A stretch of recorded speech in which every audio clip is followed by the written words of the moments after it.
अस्सलाम वालेकुम नाजरीन, मैं हूं आपका host Syed Musab Ghaznavi Nafe updates के साथ। हमने जैसे कि एक प्रोग्राम का सिलसिला शुरू किया था भुट्टो साहब के साथ, आज उसका दूसरा प्रोग्राम है। हम लोग सब जानते हैं कि कल भी भुट्टो ज़िंदा था, आज भी भुट्टो ज़िंदा है। हमारे साथ मौजूद हैं वही ज़िंदा भुट्टो जुल्फ़कार अली भुट्टो साहब, जो कि पाकिस्तान के साबिक़ा वज़ीर आज़म भी हैं। हम उनको आज के प्रोग्राम में फिर खुशामदीद कहते हैं। बहुत शुक्रिया सर आपका वक़्त देने के लिए हमें। बहुत शुक्रिया मुसअब जी, बहुत शुक्रिया सर। तो जैसा कि हम सब जानते हैं कि गुज़िश्ता रोज़ एक बहुत बड़ा सानहा पेश आया ईद से 1-2 दिन कबल। जहाज़ जो PIA का क्रैश हुआ कराची के अंदर, मॉडल टाउन के अंदर, उससे कई घर तो तबाह हुए ही हुए। जो उसके अंदर तमाम के तमाम मुसाफिर थे, उस सब के सब अल्लाह को प्यारे हो गए, सवाए 2-3 के जो मौज़ाना तौर पे बच गए। तो उसकी तहकीकाती रिपोर्ट जो है वो शाया हुई है और उसके ऊपर बहुत सी बहस जारी है। हम चाह रहे हैं कि हम जो बात है वो आज जुल्फ़कार अली भुट्टो साहब से करें, क्योंकि वो एक माहिर हैं, हर बेहतरीन जो है निगाह रखते हैं मामलात के ऊपर और जानते हैं कि कहाँ पे सियासत हो रही है और कहाँ पे सच और झूठ बोला जा रहा है। तो हमारा पहला सवाल जो है भुट्टो साहब आज आपसे ये है कि क्या आप जो मौजूदा तहकीकाती रिपोर्ट शाया हुई है PIA के जहाज़ के क्रैश होने की, उससे मुतमईन है? आपको क्या लगता है कि वो सच पे मबनी है कि वो मुकम्मल झूठ है? इसके मुतालिक ज़रा आप बताइए। जी हाँ मुसअब, आपके सवाल के ऊपर सबसे पहले तो मैं बताना चाहूँगा कि जब कोई इस तरह का सानिया पेश आ जाता है तो जो ज़िम्मेदारान होते हैं, जो अदारे के इंचार्ज होते हैं, निगरान होते हैं, वज़ीर होते हैं, उनकी ये ख्वाहिश होती है कि जल्द अज जल्द इस मामले से निकला जाए, इससे अपने सर से उतारा जाए इस बोझ को। तो वो उस बोझ को सर से उतारने के लिए चार इधर छलांगे मारते हैं, इधर छलांगे मारते हैं, इधर भागते हैं, उधर भागते हैं, अपनी हर मुमकिन कोशिश करते हैं कि उस भार से ना बच ही जाएँ किसी न किसी तरीके से। तो इस तरह की कोशिशें ये लाजमन करते रहते हैं। तो इनकी बात छोड़ें, और दूसरी बात ये कि मुझे उम्मीद थी कि कोई इसी तरह की रिपोर्ट ही आएगी। जो उम्मीद होती है खैर वो तो पूरी हो चुकी है मेरी, लेकिन ये है कि इस रिपोर्ट से मैं मुतमईन नहीं हूँ। ये रिपोर्ट एक हकीकत से ज़्यादा सर से बाहर उतारना लग रही है। अगर ये हकीकत होती तो हमें कुछ ना कुछ तो इसके अंदर के क्लूज़ मिलते, कुछ अच्छी बात समझ आती, कोई ऐसी बात जो हमें समझ आ रही होती। लेकिन इस रिपोर्ट को ज़्यादा से भी ज़्यादा अगर हम कहें तो सर से बाहर उतार दिया गया है, हकीकत नहीं बयान की गई। अच्छा सर, ये सब बात तो ठीक है आपकी कि लेकिन जो एक और मेरा सवाल है, बल्कि पाकिस्तानी कौम का सवाल है कि तहकीकाती रिपोर्ट के अंदर ये कहा गया है कमीशन की जानिब से कि ये पायलट की नाअहली के साथ ये हादसा जो है वो पेश आया है, क्योंकि दोनों पायलट के जो घर वाले थे वो कोरोना का शिकार थे। अब इसकी कोई तस्दीक तो हमारे पास नहीं है, आप जानते हैं कि किसी के पास भी तस्दीक नहीं है, बल्कि अगर हम देखें तो हमें लगता है कि ये कहीं ना कहीं इस बात को छुपाया जा रहा है।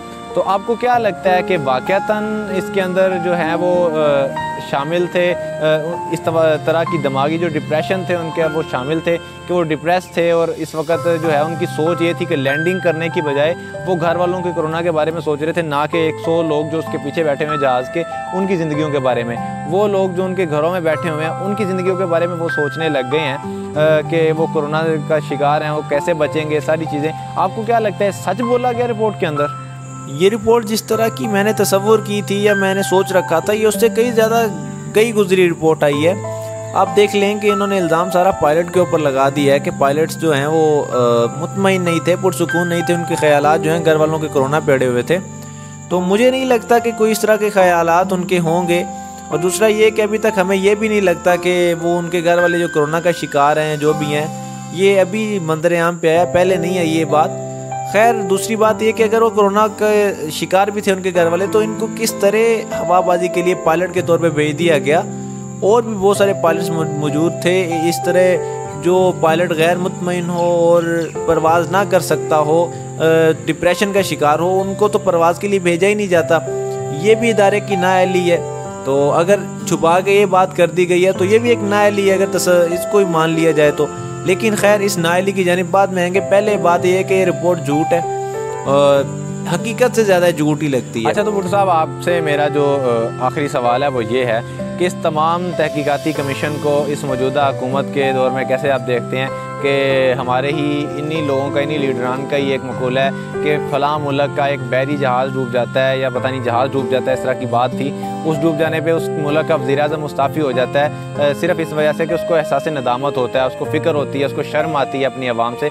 लेकिन जो है ये वाली मौजूदा हुकूमत है, इसकी वज़ीर-ए-आज़म को कोई शर्म ही नहीं आ रही, उल्टा तहकीकाती रिपोर्ट ही इस तरह की शाया कर दी। आप इसको कैसा देखते हैं इस हुकूमत को, कि उनको इस बारे के अंदर कैसा रवैया अपनाना चाहिए था?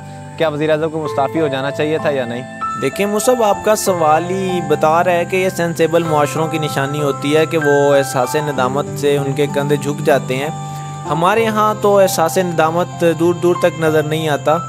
खैर, लेकिन उस बात से हट के अगर हम कोई चीज़ करें तो वो ये है कि अपनी बातों पे ही यू टर्न लेने के तो इमरान खान साहब माहिर हैं ही। ये तो एक छोटी मोटी बात है, इसको छोड़ दें। उनकी नज़र में इस तरह की इंसानी जानों की कीमतों से ज़्यादा उनके ओहदों की परवाह है उन्हें। ये मदीना के रियासत के नाम पे वो फ्रॉड हो रहा है जो कभी कोई और भी नहीं कर सका। तो लिहाजा इस बोली अवाम को किसी ना किसी तरीके तो बेवकूफ़ बनाना था, तो वो बना रहे हैं। तो बहुत शुक्रिया भुट्टो साहब आपका, आपने हमें वक़्त दिया, आपकी महाराना राय से हमने जो है वो तजर्बा हासिल किया, आपकी राय हमने जानी। आपकी राय जो है हमारे लिए मुकद्दम है। आप बेहतरीन जो है इसके ऊपर नज़र रखते हैं, निगाह रखते हैं। आप मामलात को खुश असलूबी से जानते हैं, बेहतर तरीके से जानते हैं। आपको भी नाजरीन भुट्टो साहब की जो हैं वो बातें पसंद आई होंगी। भुट्टो साहब, आप नाजरीन से कोई और आखिरी बात कहना चाहें तो आप कह सकते हैं। जी हाँ, मैं पाकिस्तानी अवाम से लाजमी बात करना चाहूँगा, और ये कि हर चीज़ की एक वजह होती है, और आप पे नालायक हुक्मरानों की भी वजह ये है कि आपकी अपने ही करतूत ऐसे हैं कि आप जैसे हुक्मरान मुसल्लत कर दिए गए हैं। क्योंकि जैसे अवाम होती है वैसे ही हुक्मरान होते हैं, और बिल्कुल ऐसे ही जैसे मुसब गजनवी साहब आप नालायक है ना, उसी तरह आपके ऊपर नालायक वज़ीर-ए-आज़म मुसल्लत कर दिया गया है। लिहाजा भुट्टो अगर वज़ीर-ए-आज़म होता तो ये कभी काम नहीं होता। और इस बात को छोड़ें, अब तो भुट्टो की बात गई गुजरी हो गई है। भुट्टो फिर भी कल भी ज़िंदा था, भुट्टो आज भी ज़िंदा है, भुट्टो हमेशा ज़िंदा रहने वाला है, क्योंकि भुट्टो जो है ना, भुट्टो ही है। लिहाजा आप लोगों से नाजरीन इल्तमास है कि आप नाफे अपडेट्स को सब्सक्राइब कर लें, मुसब गजनवी के चैनल को। तो वैसे ये नालायक तो है, लेकिन ये है कि फिर भी अपनी कोशिश कर रहा है कुछ ना कुछ आप लोगों तक सच पहुंचाने की। तो मेरे ज़रिए आपके साथ अक्सर बात होती रहती है। आप इसका चैनल लाजमी सब्सक्राइब करके बेल आइकन को क्लिक कर लें। तो बहुत शुक्रिया भुट्टो साहब, हम भुट्टो साहब का शुक्रिया अदा करते हैं कि उन्होंने हमें आज फिर अपना कीमती वक्त दिया। आप देख सकते हैं हम आज भी वहाँ ही मौजूद हैं जहाँ पे भुट्टो साहब हमें पहले मिले थे। लेकिन यह है कि हम भुट्टो साहब के साथ तय कर रहे हैं कि हम आहिस्ता आहिस्ता बेहतर जगह की जानिब बढ़ें। हम किसी अच्छी जगह पे बैठ के प्रोग्राम किया करें, और मुमकिन हो सके तो इंशाल्लाह हम आने वाले प्रोग्रामात में जगह भी तब्दील कर सकते हैं अपनी। लेकिन भुट्टो साहब हमें अवेलेबल रहेंगे, दस्तयाब रहेंगे। हमारे भुट्टो साहब के साथ मुज़ाकरात भी जारी हैं। अगर आपको हमारा प्रोग्राम पसंद आया है तो आप हमारे वीडियो को लाइक कर लीजिएगा, हमारे चैनल को सब्सक्राइब कर लीजिए और बेल आइकन को क्लिक कीजिए ताकि हमारी आने वाली हर वीडियो सबसे पहले आप तक पहुंच सके। और मुझे इजाज़त दीजिए। सबसे पहले आप याद रखिए कि कमेंट सेक्शन के अंदर अपनी राय का इजहार लाजमन किया करें। मुझे इजाज़त दीजिए। अल्लाह हाफ़िज़।